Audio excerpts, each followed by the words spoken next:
It's exciting. I mean, we've had this goal since we got eliminated last year. Right from training camp, our whole mindset was to get back here and get another shot at this. And it wasn't an easy journey again, but we're excited and we're ready this year. You talked about not just being happy to be here. Maybe that was the sentiment last year a little bit. What's changed this time around? What makes you more confident this time around? I think there's more belief. We have that experience. We have that bitter taste in our mouth still, and our mindset this year is completely different than last year. Like you said, it was a little bit happy to be there and enjoying the experience. This year it's all business. We have one goal in mind, and we're not going to be satisfied until we accomplish that. Now, to get to that goal, you have over 2,500 miles between here and Edmonton. What do you do on long flights? We have a card table, so I sit at the card table and play a little poker with the guys. So I'm sure there'll be some good games played on the plane, and I'm sure we'll have to sleep a little bit as well because it's going to be a long flight. Sam, the top 4 picks from your draft year are all playing in this Stanley Cup. Take me back to the draft at that time. What you thought of then, and now seeing that these 4 guys are all playing here in this series? Yeah, it's pretty cool. I mean, as 17 and 18-year-olds, we were, we got to tour around the Cup final. It was LA versus New York, and got to spend a lot of time with Eki, Rhino, and Leon. So we were all just kids, just enjoying the experience back then. And 10 years later, we're in the Stanley Cup final. So it's pretty cool. It's pretty cool how things work out sometimes, but it's going to be a fun one. Did you see the photo that they posted of you guys from that draft day? And would you recognize yourself from 10 years ago with that? Yeah, I mean, I had a lot more hair on my head back then, but we're just a bunch of young kids back then. So it's pretty funny. We were looking at that picture and laughing the other day. Sam, you were in Calgary with Matthew when he was like public enemy #1 in Edmonton for a little bit. What were those games like? What are your memories of the Oilers versus Kachuk days? Yeah, the Battle of Alberta was always intense, and then Chucky definitely brought a little extra spark to that. So it's always big battles. Those are fun games to be a part of. So I always enjoyed those games. And you talked about your hair growth. How are you feeling about your playoff year? Are you happy with it? Do you want to trim? What was gone? Yeah, it's getting to the point where it needs a little love. It could use a little trim, but it's all part of the goal to play this long and get, it's a privilege to get to grow your beard for this long. So I'm still enjoying it. Talk to first saw McDavid play, and how many years did you guys play together? We started playing together, I think, when we were 8 or 9. He was my centerman. I played on his line every game, probably until we were about 15 or 16. We won a lot of tournaments together. Had a lot of really fun experiences growing up. A lot of cool tournaments. That Marlies team that you had, you and Hosang and McEwen, and you were on his wing at that time? But even before that, when we were younger, we played on a different team, York Simcoe. Exactly, and I always played with him. Sam, I had a chance to talk to Ken Strong the other day. He told me about the Boston goal. Do you remember that David kind of going around and everyone asking for autographs when you guys were in Boston? Do you remember that? I don't remember that one, but there was a lot of really cool goals that he scored. So no, I don't remember that one. Sorry. What's it like playing in this, like as kids, as childhood friends and all that, getting a chance to play together? It's not fun. Yeah, it's pretty remarkable how things work out. Back then we were just a couple kids enjoying minor hockey, having fun. I mean, the dream was to play in the Stanley Cup final, but to actually get the opportunity to go against them it's a pretty cool experience.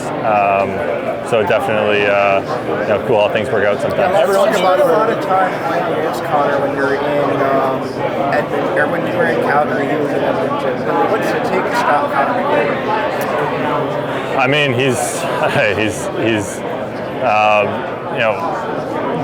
the best player in the world for a reason. You can't.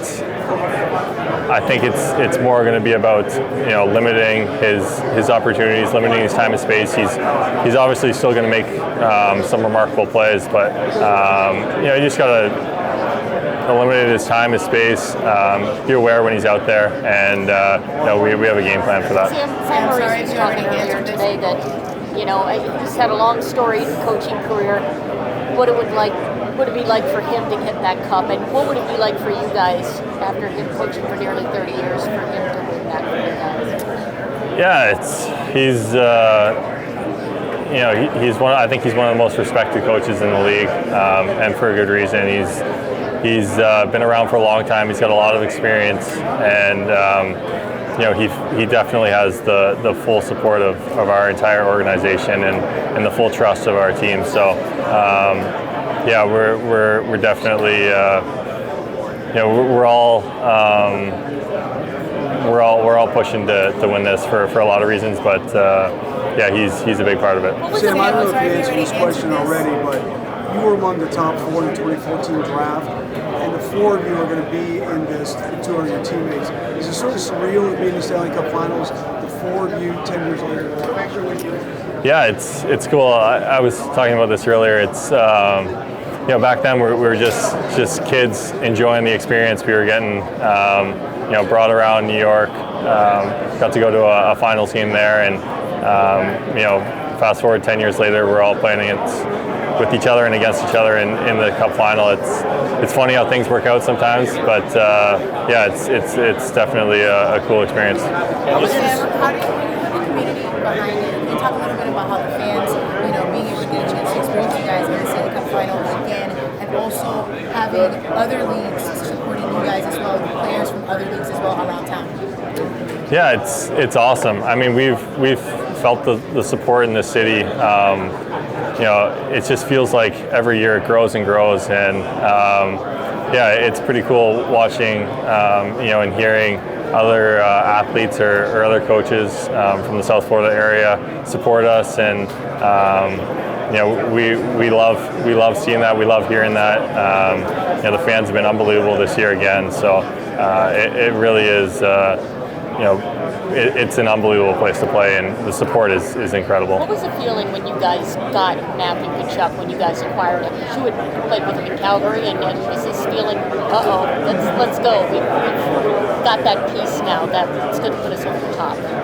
Yeah, it was, at first it was a lot of shock. I had no idea that was going to happen, and I FaceTimed him instantly and had to make sure that it was true and it wasn't just rumors. So, definitely excited. We were friends, right as soon as he got to Calgary. So he's been a huge part of our team, having the success that we have.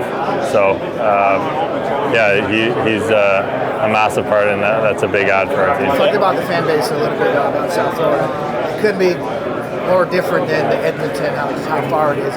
Talk about a different fan base. What sets them apart, and what's that experience like going from one to the other? Yeah, it's definitely it's different for sure. It's a smaller town, Edmonton. Obviously, the history of hockey back there is massive. So they obviously have some incredible, passionate fans there, but.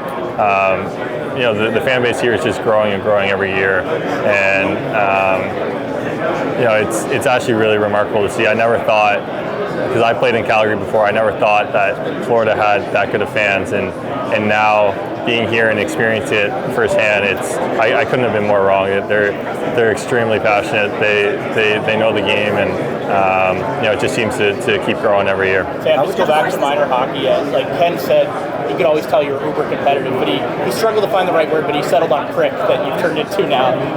Can you describe like the way your game has evolved and changed compared to kind of maybe how you were as a minor hockey player? Yeah, I think I always had a physical edge to my game, even when I was younger. But this game's about adapting and owning different roles. Some teams need different players to do different things, and I'm willing to do whatever role I'm needed to help our team win.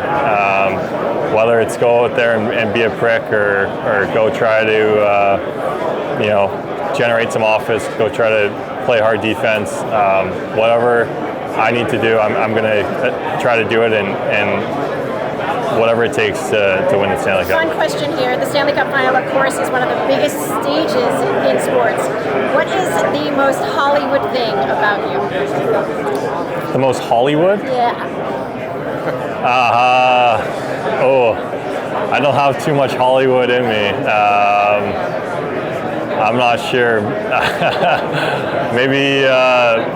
maybe the big mustache I can grow. I'm not sure. 10 years ago, you were going to see the Stanley Cup Final, but as a prospect, as a kid. What do you remember of that day, and is it special to see that 10 years later, the top 4 picks are all here playing the final? Yeah, I just remember being in awe. We were just a couple kids getting the tour around. I think it was my first time in New York. Getting to go to a game at MSG was super cool. I remember we were all sitting together watching the game. Met Don Cherry that day, and then met Gary Bettman, and then watched the game. So we were just a bunch of kids just enjoying the whole experience. So it's pretty cool that now 10 years later we're in this final and all competing for the same goal. What reminds you from the Battle of Alberta?